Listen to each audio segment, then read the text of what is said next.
Allopathic doctors भी अपनी diabetes के लिए, अपनी बीपी की समस्या के लिए, अपने लाइफस्टाइल डिसऑर्डर्स के लिए आयुर्वेद को अपना रहे हैं।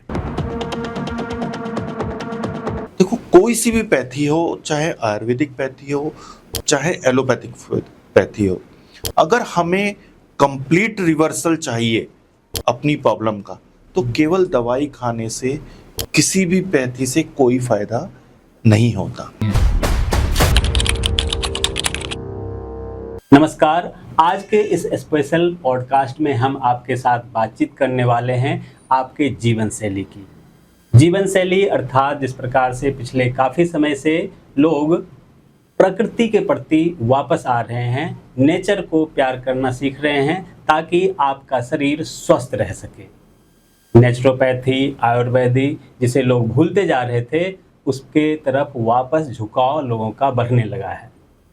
स्वस्थ रहने के लिए इस भागदौड़ भरे ज़िंदगी में आपको क्या करना चाहिए, एलोपैथी डॉक्टरों से क्यों दूर रहना चाहिए, ये सभी जानकारी आज आपके साथ हम साझा करेंगे। और इसके लिए हमारे साथ एक्सपर्ट के तौर पर डॉक्टर चेतन गुप्ता जी आए हुए हैं। डॉक्टर गुप्ता जी, आपका बहुत बहुत स्वागत है। नमस्कार नीरज जी, आपने समय दिया और हमारे दर्शकों को आप बताएं कि जिस प्रकार से पहले, आज से 5 साल पहले, कुल मिला के कोरोना के पहले जी, लोग आयुर्वेद को सोचते थे ऐसे झोला छाप डॉक्टर। यही लोगों के, जब हमको किसी से कहते थे वो डॉक्टर हैं और आयुर्वेद, वो एक तरीके से झोला छाप डॉक्टर माना। कहीं ना कहीं आप ठीक कह रहे हैं इस बात को। लेकिन अब धीरे धीरे लोगों में विश्वास बढ़ा है और कुल मिला के हमारे देश की जो रणनीति है वो भी उसी ओर इशारा कर रहा है। तो और लोगों में भी विश्वास हुआ है कि नहीं, आयुर्वेद ही ऐसा चीज़ है जो आपको अंदर से क्योर करेगा, अंदर से मजबूत बनाएगा, बीमारी को ख़त्म करेगा। और अगर आप एलोपैथी की तरफ गए तो बीमारी धीरे धीरे बढ़ता ही चला जाएगा। दवाई का डोज 1 है तो कल 2 होगा, 4 होगा, 10 होगा और लास्ट में वो डेड लेके चला जाएगा। नीरज जी, सबसे बड़ी चीज़ क्या है कि आज की बात अगर हम करें तो आज पूरा विश्व आयुर्वेद के लोहे को मानता है। जी जी, पूरा विश्व आयुर्वेद को अपना चुका है। देश में भी दिन भर दिन आप ये समझें कि आयुर्वेद निरंतर बढ़ता जा रहा है और अपने साइंटिफिक वैल्यूज को भी मानना पड़ रहा है लोगों को।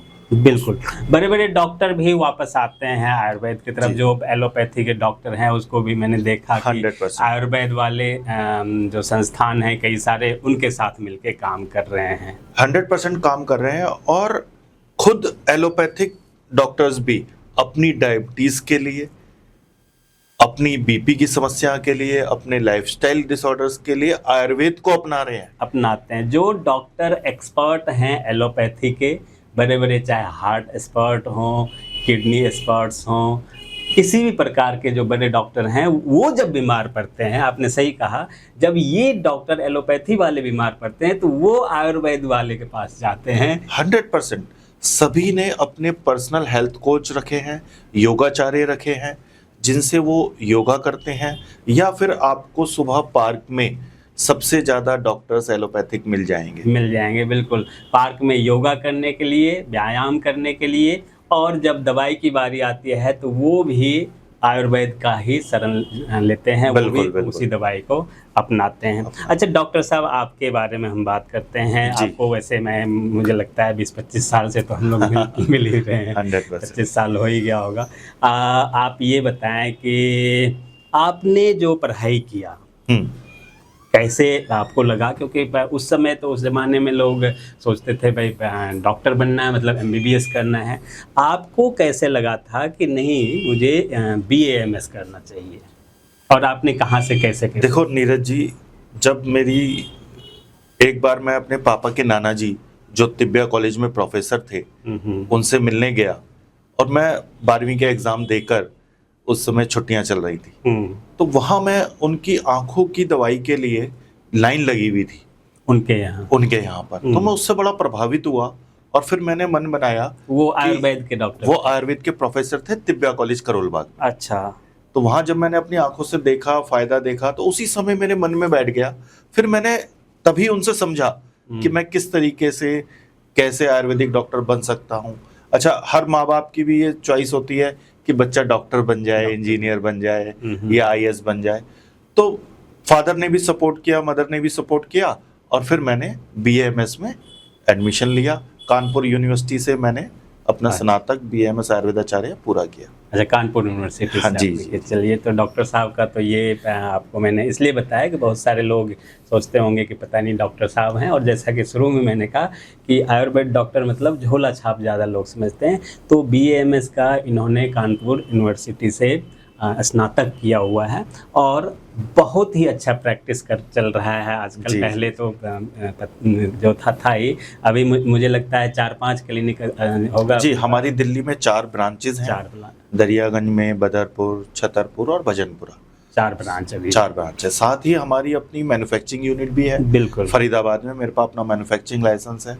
हम दवाई आप बनाते हैं? दवाई खुद बनाते हैं अपनी, बिल्कुल जैसे किचन में औरत शुद्धता का ध्यान रखती है, ऐसे ही हम अपनी फैक्ट्री में शुद्धता का 100% ध्यान रखते हैं। सभी तरह की दवाई सभी जो तरह की आयुर्वेद दवाई से बनाते रिलेटेड हैं, है, और जो दवाई बनाते हैं वो खुद भी घर में इस्तेमाल कफ सिरप है या कुछ है तो हमारे बच्चे भी उसको इस्तेमाल करते हैं। हाँ, कफ सिरप की बात आपने की। अभी पीछे काफ़ी हंगामा भी हुआ था कि कफ सिरप पीने से कई सारे बच्चे बीमार पड़ते थे, और वो मतलब ये भी हो जाता है। तो वो जो कफ सिरप होता है वो आयुर्वेद का होता है या एलोपैथ का होता है, जिससे अभी रिएक्शन हुआ था बच्चों का?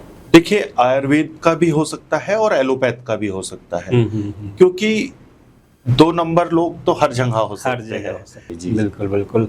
और अपने यहाँ जो आपने बताया कफ सिरप वगैरह बनता है, तो आखिर मतलब किन चीज़ों का वो लोग ध्यान नहीं रखते हैं कि उसे पीने से बच्चे बीमार हो जाते हैं या उनको रिएक्शन कर जाता है, कई बच्चों का जान भी चला जाता है, ऐसा क्यों होता है? देखो, हम जो भी इंग्रेडिएंट उसमें मिलाते हैं तो हमें उसकी गुणवत्ता का, साफ सफाई का, फिर हर इंग्रेडिएंट को पहले लैब में टेस्ट करना होता है। उसकी कितनी क्वांटिटी, कितनी मात्रा हमें मिलानी है। कुछ महंगे इंग्रेडिएंट भी होते हैं, तो लोग क्या करते हैं, सस्ते के उसमें कम इंग्रेडिएंट जो है वो डालते हैं या फार्मूलेशन को चेंज कर लेते हैं। तो इस तरह की कई खामियां आती हैं, या ओरिजिनल चीनी में ना पकाकर उसको किसी और तरह के सटीवा वगैरह में बिल्कुल बिल्कुल इस्तेमाल मतलब कम लागत लगा के ज्यादा कमाना जो चाहते हैं, उस चक्कर में मुसीबत आ जाती है। और ये सभी फील्ड में होता है, चाहे आप किसी भी सेक्टर में चले जाएं, हर जगह ऐसा ही होता है। तो अभी जिस प्रकार से आपने बताया कि 4 क्लिनिक आपके हैं, तो वहाँ क्या अलग अलग डे आपने फिक्स कर रखा है? अगर हमारे दर्शकों को आपसे मिलना हो, कैसे लोग मिल सकते हैं आपसे? देखो नीरज जी, अगर मैं अपनी बात करूं तो मैं काफ़ी व्यस्त रहता हूं, क्योंकि मुझे दवाइयों की गुणवत्ता भी देखनी है, तो मैं तो ऑन अपॉइंटमेंट ही मिलता हूं। लेकिन हमारी 4 ब्रांच पे अलग अलग आयुर्वेदाचार्य सुबह 10 बजे से शाम को 8 बजे तक उपस्थित अवेलेबल रहते हैं, और जो पूरी तरह से हमारी कंपनी के नॉर्म्स को फॉलो करते, प्रोटोकॉल को फॉलो करते हैं। बिल्कुल बिल्कुल। और जो आपसे स्पेशल मिलना चाहें तो उसके लिए अलग से अपॉइंटमेंट लेके ही मिला जा सकता है। आजकल एक आपने भी शायद सुना होगा, डॉक्टर BRC हैं, वो भी यूट्यूब पे, इंटरनेट पे काफ़ी चर्चा में रहते हैं, और DIT डाइट की बात करते हैं। मतलब कुल मिला के वही नेचुरोपैथी की तरफ कहते हैं कि अगर आप खाना टाइम पे खा लेते हैं, शाम में 7 बजे से खा लेते हैं, तो कई तरह से उन्होंने दावा किया कि कैंसर जैसे बीमारियों को भी ठीक किया जा सकता है। तो क्योंकि आप भी आयुर्वेद से आपने स्नातक कर रखा है, तो क्या ये जो बड़े बड़े बीमारी हैं, चाहे जानलेवा बीमारी, एलोपैथी में तो कहते हैं इलाज ही नहीं है, दवाई खाते रहो जब तक बचोगे, चाहे कैंसर हो या एड्स हो, और भी कई तरह के जो बीमारी हैं, आप क्या मानते हैं, क्या वाकई में कैंसर जैसी बीमारी का आयुर्वेद में इलाज है, खत्म हो सकता है? जी नीरज जी, आज मैं आपके माध्यम से ना एक बहुत बड़े भ्रम को या मिथ को मिटाना चाहता हूँ। जितना भी हमारा YouTube चैनल है या किसी का भी है, या डॉक्टर BRC भी हैं, कोई कुछ भी गलत नहीं बताता, सब कुछ सही बताते हैं। लेकिन वो किसके लिए सही है और किसके लिए सही नहीं है? दूध है, आपको फायदा करता होगा, लेकिन हो सकता है मुझे नुकसान करता होगा। बादाम है, मतलब हमें अपनी प्रकृति को जानना होता है, अपनी बॉडी को जानना होता है। मोटिवेशन के लिए तो वो सब चीजें ठीक है कि हम वहां से मोटिवेट हों और आयुर्वेद को अपनाएं, लेकिन चिकित्सक की देखरेख में। हर दवा पे लिखा होता है एक डिस्क्लेमर कि हमें चिकित्सक से सलाह लेकर ही मिलना चाहिए, इस्तेमाल करना चाहिए। तो कोई उपाय गलत नहीं होता किसी का भी, लेकिन वो उपाय आपके लिए सुटेबल है या नहीं, यह डॉक्टर बताएगा। मतलब आपके बॉडी पर ये कौन सा दवा जो है वो काम करेगा, ये कोई ना कोई एक्सपर्ट डॉक्टर जो है वही बताएगा। जब आपके बॉडी का जांच करे या आपके बॉडी का वो निगरानी रखे कि आप किस तरह से बने हैं, आपके बॉडी में क्या क्या है, हाँ, तभी वो सारी चीजों को ध्यान में रख के आपको जो सजेस्ट करेगा वो आप करो, निश्चित फायदा होगा। अच्छा, आपका एक और सवाल था, सॉरी, कि क्या कैंसर से आयुर्वेद में फायदा मिलता है? देखो, कोई सी भी पैथी हो, चाहे आयुर्वेदिक पैथी हो चाहे एलोपैथिक पैथी हो, अगर हमें कंप्लीट रिवर्सल चाहिए अपनी प्रॉब्लम का, तो केवल दवाई खाने से किसी भी पैथी से कोई फायदा नहीं होता। हमें अपने लाइफस्टाइल को भी सुधारना होता है, परहेज भी करने होते हैं, योग और व्यायाम को भी करना होता है, और साथ ही साथ अपनी मानसिकता को भी अच्छा रखना होता है। बिल्कुल। तब जाके हमें एक कंप्लीट बेनिफिट मिलता है। मतलब आप कुल मिला के ये कह रहे हैं कि आप अपने बॉडी को हर तरह से फिट करें, एक्सरसाइज से, व्यायाम से, योगा से, हाँ। और साथ में खान पान से, और जो दवाई है वो प्लस काम करता है। यही चार आयुर्वेद क्यों सबसे बेहतर पैथी है, क्योंकि वो ये चारों आयामों को समझाती है एक साथ में। ये चार स्तंभ हैं उसके, योगा है, प्राणायाम है, आहार है। अच्छा, ये सब आयुर्वेद में बताया जाता है। यही एक कंप्लीट ट्रीटमेंट का पार्ट होता है। बिल्कुल। लेकिन आजकल क्या होता है कि सिर्फ बीपी है तो गोली खाएंगे, तो उसमें हम एलोपैथ को दोष नहीं दे सकते। हमें अपनी दिनचर्या को भी सुधारना होगा, अपने खान पान को भी सुधारना होगा, और अपने लिए थोड़ा योगा एक्सरसाइज भी करना होगा, तब हम कंप्लीट ठीक हो जाएंगे। बिल्कुल। अभी आपने बीपी की बात की तो क्योंकि मुझे भी थोड़ा बहुत बीपी हो जाता है, और मैं अक्सर ये फील करता हूँ जब मैं दिल्ली से बाहर रहता हूँ। जी। अभी इलेक्शन में मैं बंगाल गया था, या पीछे इलेक्शन में मैं बिहार गया था, तो वहाँ बीपी की दवाई खाने की ज़रूरत नहीं होती। भाग दौड़ उतना होता है, सुबह टाइम पे उठना, टाइम पे सारा काम करना। तो मैंने खुद पे ये फील किया है कि बाहर रहने पे बीपी की जरूरत नहीं होती, बीपी की दवाई का। दिल्ली आते ही फिर शुरू हो जाता है। ये उसका एक रीज़न ये भी हो सकता है कि हम राजधानी में हैं, यहाँ पॉल्यूशन है, भाग दौड़ ज़्यादा है, आगे बढ़ने की होड़ बहुत ज़्यादा है, तो कई ऐसी चीज़ें हैं कि हम दिमाग को रिलैक्स नहीं, टाइम मैनेजमेंट नहीं हो पाता, वर्क मैनेजमेंट नहीं हो पाता। तो बहुत से ऐसे रीज़न हैं जिनके कारण बीपी बढ़ता है। लेकिन वही बात आ जाती है कि हम स्ट्रेस मैनेजमेंट करेंगे योगा के द्वारा। स्ट्रेस अगर हमारा मैनेज हो जाएगा, कुछ परहेज करेंगे, कुछ अपने आप को काम रखेंगे, प्राणायाम करेंगे, तो हमारा बीपी फिर कंट्रोल हो जाएगा। यही बात है। अच्छा, आप अपने बारे में बताएं कि अब तक में जो एक कहते हैं कि मैंने ये काम जो किया ये बहुत अच्छा है, मतलब आपने ऐसा कौन से बीमारी को ठीक किया जो वो समझते थे कि अब तो मेरा इसका इलाज हो नहीं सकता, मैं मतलब हार गया हो कोई पेशेंट, और आपके पास आया, आपने उसे क्योर करके, आपने उसे फिर से लाइफ में सेटल करके वापस दिखाया हो? देखो नीरज जी, जैसा आप जानते हैं जी कि हम 1995 से चेतन क्लिनिक का मैं फाउंडर हूँ। जी। और चेतन क्लिनिक में हम अपने सभी रोगियों को निसंतानता का और सेक्स समस्याओं का इलाज करते आ रहे हैं, जिसमें हमने कई ऐसे माइलस्टोन प्राप्त किए कि संतानहीनों को संतान की प्राप्ति हुई, लोगों के परिवार टूटने से बचे, हम उनको अवेयर करते हैं, काउंसलिंग देते हैं। तो ये तो हमारे इसके लिए तो सब हमें जानते हैं। साथ ही हमने अपने कुछ ऐसे प्रोडक्ट्स निकाले हैं आयुर्वेदिक, जैसे डायबिटीज़ की बात करें, पेट की समस्याओं के लिए, ठीक है, तो वो, या इम्यूनिटी बढ़ाने के लिए, तो वो काफ़ी अच्छा काम कर रहे हैं और लोग उन्हें अपना रहे हैं। बिल्कुल। सबसे बड़ी बात जिससे आपने कही निसंतान की, निसंतान को आपने संतान दिलाया, तो ये जीवन में बहुत सारे ऐसे लोग हैं जो निसंतान होने के कारण अपना जीवन को शून्य समझ बैठते हैं, और कई लोग तो अपना जीवन त्यागने तक को मजबूर हो जाते हैं। उन्हें अपने परिवार से, सास ससुर में या ख़ानदान में ऐसे ऐसे ताने सुनने मिलते हैं। और अगर आपने ऐसे लोगों को संतान दिलाया है तो वाकई में उनके लिए एक अलग से जीवन दान है, एक नया जीवन दान देने का काम किया, और ये बहुत ही पुण्य का काम है। जब वो हमारे पास कोई गिफ्ट या मिठाई लेके आते हैं तो और आशीर्वाद देते हैं उनके बड़े बुजुर्ग, तो इतना मतलब आपको मैं बता नहीं सकता कि कैसी अनुभूति होती है हमें। बिल्कुल एक अलग ही उसका हाँ। अभी परसों ही एक मैंने खबर चलाया है कि कोई द्वारका में ग्रेटर कैलाश में IVF सेंटर है, जिन्होंने द्वारका के मैक्स हॉस्पिटल में शायद उसका वो कराया, डिलीवरी कराया। और वहाँ पे उन्होंने अभी 6 महीने पहले की बात है, उन्होंने एक केस किया है कि उनका बच्चा का DNA ना माँ से मिल रहा है और ना बाप से मिल रहा है। IVF कराया था, दोनों का जुड़वा बच्चा हुआ, एक बच्चे का मिल रहा है, दूसरे का नहीं मिल रहा है। अब उन्होंने केस किया है, हाई कोर्ट में केस किया है, और मीडिया से भी बीच वो गए थे। उन्होंने कहा कि भाई क्या ये IVF वालों का दिक्कत है या फिर हॉस्पिटल वालों ने बच्चे को बदला। हॉस्पिटल वाला IVF वाले पे ब्लेम लगा रहे हैं और IVF वाले जो हैं वो हॉस्पिटल पे ब्लेम लगा रहे हैं।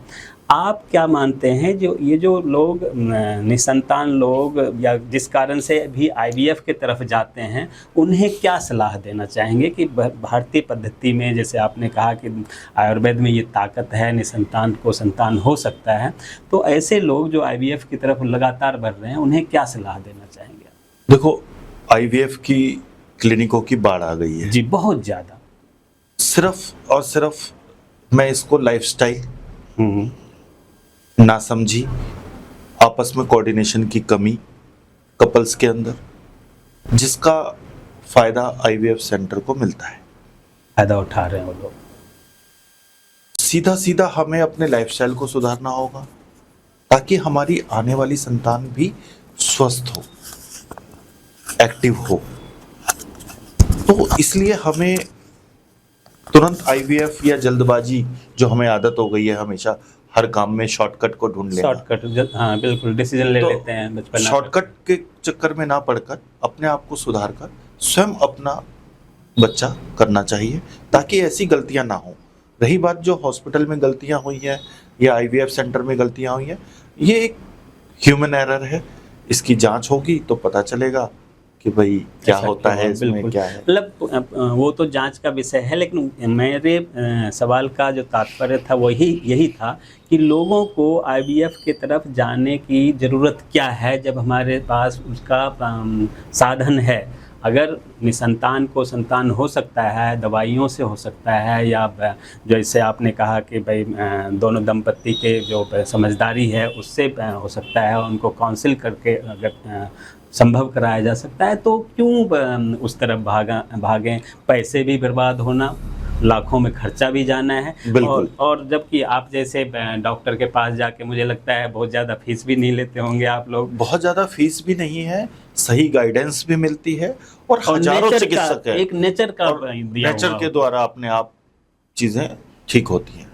बिल्कुल। तो ये नेचर से जो माँ बनती औरतें और जो IVF के थ्रू माँ बनती होंगी, तो कहीं ना कहीं तो फर्क पड़ता होगा ऐसे बच्चों। बहुत बड़ा मानसिकता का फर्क रहता है, अटैचमेंट का फर्क रहता है, कहीं ना कहीं एक जो चीज़ों को अडॉप्ट करना है उसका बहुत बड़ा अंतर रहता है। तो डॉक्टर साहब ने यही कहा कि अगर किसी को मतलब ये लगता है कि उन्हें संतान नहीं हो रहा है तो जल्दबाजी ना करें। एक दो एलोपैथी डॉक्टर से दिखा लिया आपने, उन्होंने IVF का आपको रिकमेंड कर दिया और आप सीधे चले गए, होता है सही है। क्योंकि हम जहाँ भी देखते हैं भाई एलोपैथी क्लिनिक में या हॉस्पिटल में गए, वहाँ पे उनको बताया कि भाई आप में ये कमी है, लड़की में ये कमी है या लड़के में ये कमी है, आप इसको सुधारने के लिए ऐसे ऐसे वहाँ पे चले जाइए, तो वो लोग वहाँ चले जाते हैं।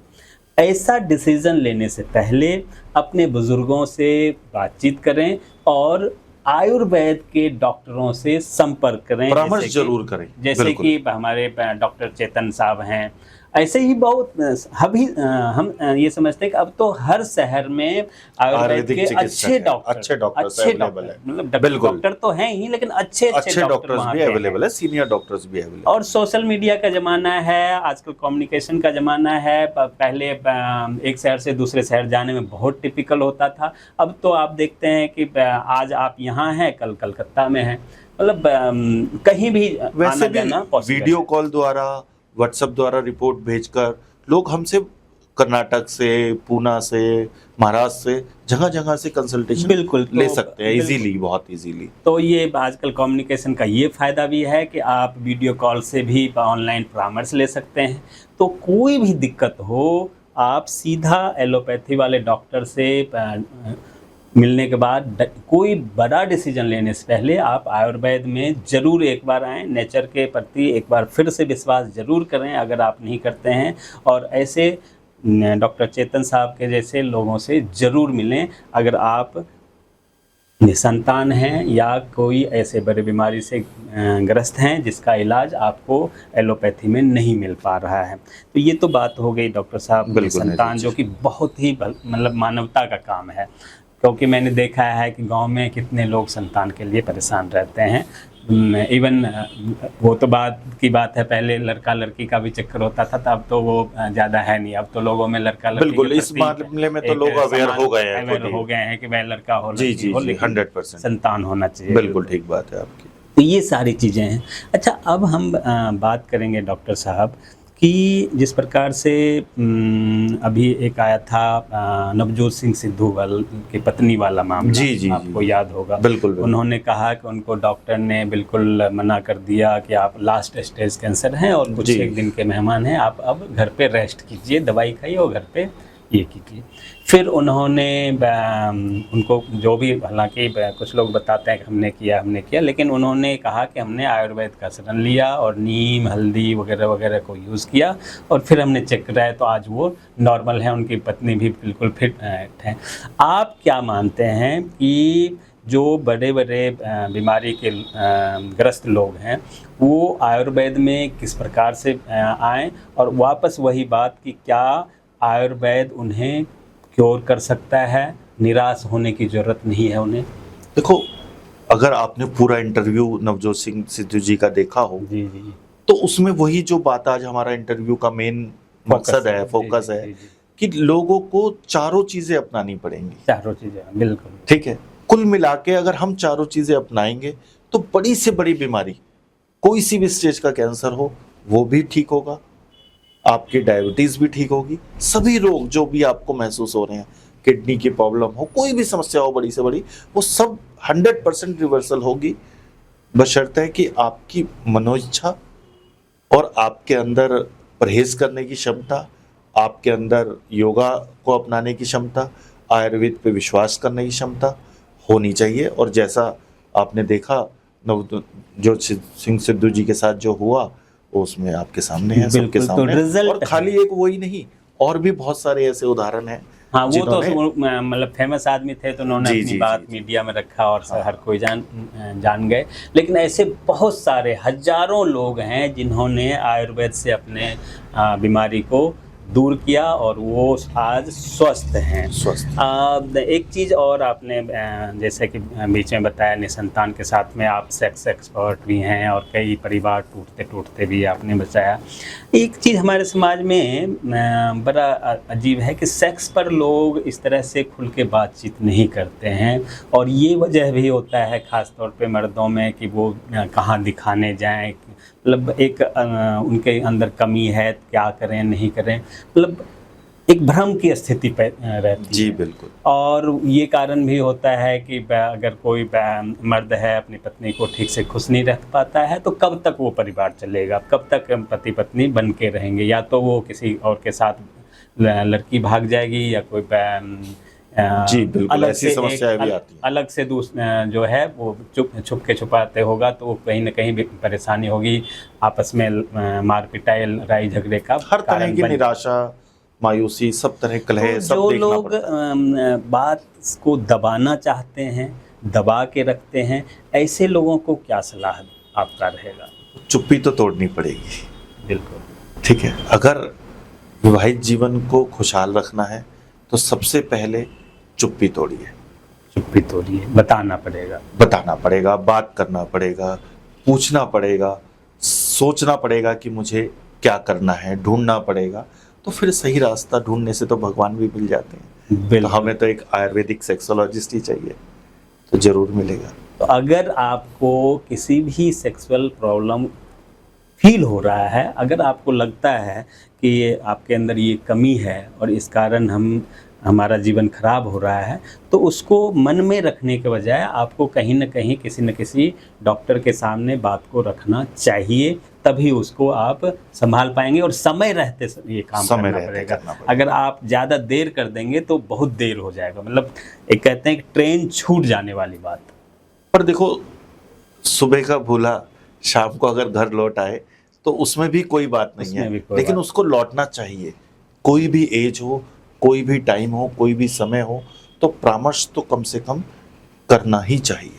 बिल्कुल। तो अगर आप में से किसी को ऐसी कोई समस्या हो तो उसके लिए भी आप डॉक्टर चेतन क्लिनिक में संपर्क कर सकते हैं। नंबर हम आपको नीचे डिस्क्रिप्शन में दिखा देंगे, उस पर आप लोग बातचीत कर सकते हैं। एक बार हम जब मार्केट में चलते हैं डॉक्टर साहब, तो एक और चीज़ हमें फील करने को मिलता है।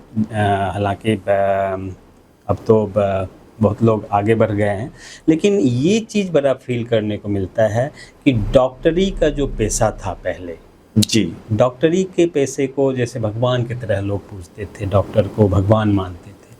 आजकल वो बात रही नहीं है, मैं खुल के बोलना चाहूँगा। और लोग इसको बिजनेस नहीं बल्कि एक तरीके से लूट का साधन बना चुके हैं, और ख़ास तौर पर ये एलोपैथ में तो देखने को मिलता है। दिल्ली जैसे शहर में तो बहुत सारे ऑप्शन हैं। छोटे शहरों में हम देखते हैं कि लूट का ऐसा साधन है कि आप ये मान लीजिए, छोटा सा अगर आपको बुखार हो जाए, बीमारी हो जाए, आप किसी क्लिनिक में चले जाएं तो आपको 3,000, 4,000, 5,000 से पहले आपकी छुट्टी नहीं होती है। जबकि वो चीज़ दिल्ली जैसे शहर में अगर आप जाएं तो 400-500 रुपये में आप ठीक हो जाते हैं, क्योंकि यहाँ पे ऑप्शन है। ऐसे दूर दराज का, आप जैसे आपने बताया कि हम टेलीपैथी से वीडियो कॉल के ज़रिए भी लोगों का इलाज कर सकते हैं, संभव है। और कोरोना के बाद ये बड़ा अवेयर भी लोग हुआ है। तो ये जो लूट तंत्र है डॉक्टरों का, इस पर आप क्या कहना चाहेंगे? देखो, इसके लिए तो रोगी को खुद ही अवेयर होना पड़ेगा। ठीक है, हम किसी की मानसिकता को नहीं बदल सकते। अच्छे डॉक्टरों की भी कमी नहीं है। बिल्कुल, मैं ये नहीं कह रहा हूँ। ऐसे एलोपैथिक डॉक्टरों की भी कमी नहीं है जो आज भी भगवान के रूप में कार्य कर रहे हैं या लोगों को जीवन दान देते हैं। जी जी जी जी। लेकिन हमें खुद अवेयर होना पड़ेगा। अगर हम चीज़ों को समझेंगे, सीखेंगे, अपने पुराने घर में दादी माँ के नुस्खे हैं, नानी माँ के नुस्खे हैं, बिल्कुल, उनसे भी अगर हम अपने आप को शहरीकरण से दूर रहेंगे, मोबाइल से दूर रहेंगे, परहेज करेंगे, लाइफस्टाइल अपनाएंगे, तो हमें उनके पास जाने की जरूरत नहीं पड़ेगी।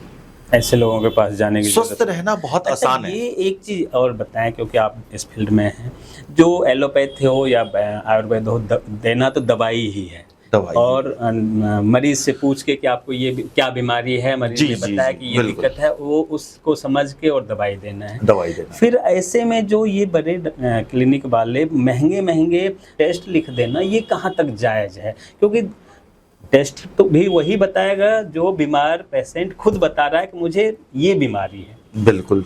अगर मैं सीधा आपके पास जाऊं कि भाई डॉक्टर साहब मैं बीमार हूं, आप मुझसे पूछेंगे क्या बीमार हो, तो मैं ही तो बताऊंगा कि मेरे अंदर क्या कमी है, और उसी के हिसाब से आप दवाई देंगे। इसमें टेस्ट की उतनी आवश्यकता क्या है और टेस्ट के पीछे लोग क्यों भागते हैं? देखिए, इसमें नीरज जी दो बातें हैं। जी जी। सबसे पहली तो कि उतना ज़्यादा तजुर्बा डॉक्टरों को कम होना हो गया है। ठीक है, कि वो किसी की नाड़ी परीक्षण कर सकें, अपने तजुर्बे के आधार पर बीमारियों का डायग्नोस कर सके। ठीक है, तो एक तो तजुर्बे की कमी है। अच्छा।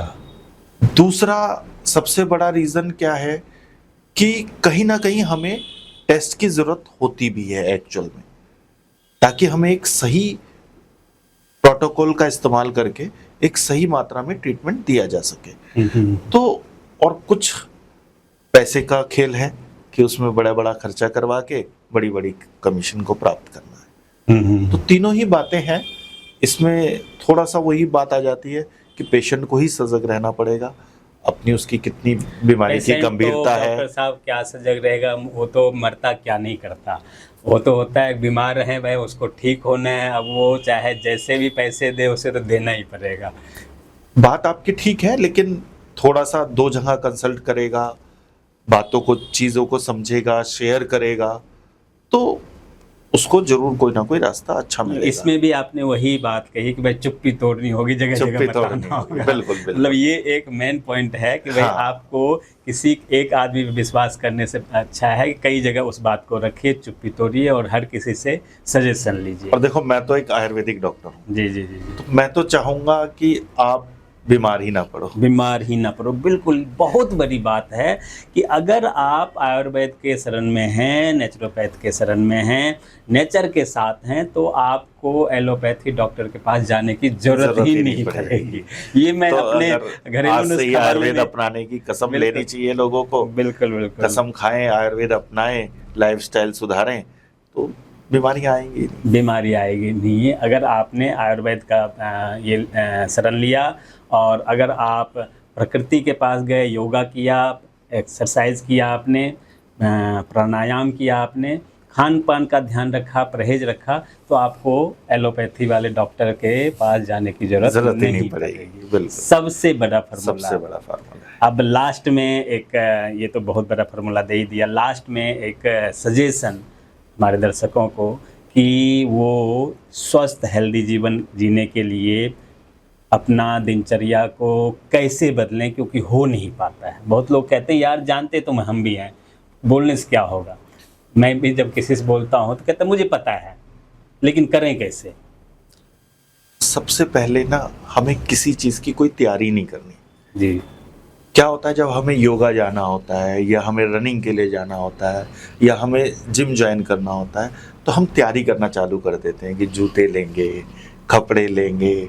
पहले हमें शुरुआत करनी है, शुरू करनी है कहीं से। 5 मिनट शुरू करना है, 1 घंटे का टाइम निकालेंगे, जॉब को एडजस्ट करेंगे, वो कभी हो नहीं पाता। वो नहीं हो पाता, तो बिल्कुल। हमें सबसे पहले शुरुआत करनी है। 5 मिनट से शुरू करें, अनुलोम विलोम करें, प्राणायाम करें, लेकिन शुरुआत करें, मन बनाएं अपना। वो बिल्कुल 5 मिनट के जब आपको फायदे मिलेंगे, तो वो कब आपको 45 मिनट में या सवा घंटे में बदल जाएंगे, आपको भी नहीं मालूम पड़ेगा। बिल्कुल। तो स्टार्ट फर्स्ट। हाँ, स्टार्ट फर्स्ट। जब तक आप गाड़ी स्टार्ट नहीं करेंगे तो वो आगे बढ़ेगी ही नहीं। और आप सोचते रहेंगे कि भाई कल से मैं करूँगा, कल से करूँगा, नहीं कर पा रहा हूँ, ये ऐसे करूँगा, वैसे करूँगा, तो फिर वो नहीं हो पाएगा। अगर आपको स्वस्थ रहना है, भगवान ने आपके लिए हर रोज़ 24 घंटा दिया है, तो शरीर के लिए 24 मिनट ज़रूर निकालें। स्वस्थ रहेंगे, सुखी रहेंगे और डॉक्टरों से दूर रहेंगे। आप तमाम दर्शकों का बहुत बहुत धन्यवाद। डॉक्टर साहब आपका भी बहुत बहुत धन्यवाद। आप धन्यवाद नीरज जी। आपके माध्यम से अगर लोग स्वास्थ्य की राह पकड़ सके तो मुझे बहुत खुशी होगी यहाँ आने की। चलिए, बहुत बहुत धन्यवाद। Thank you.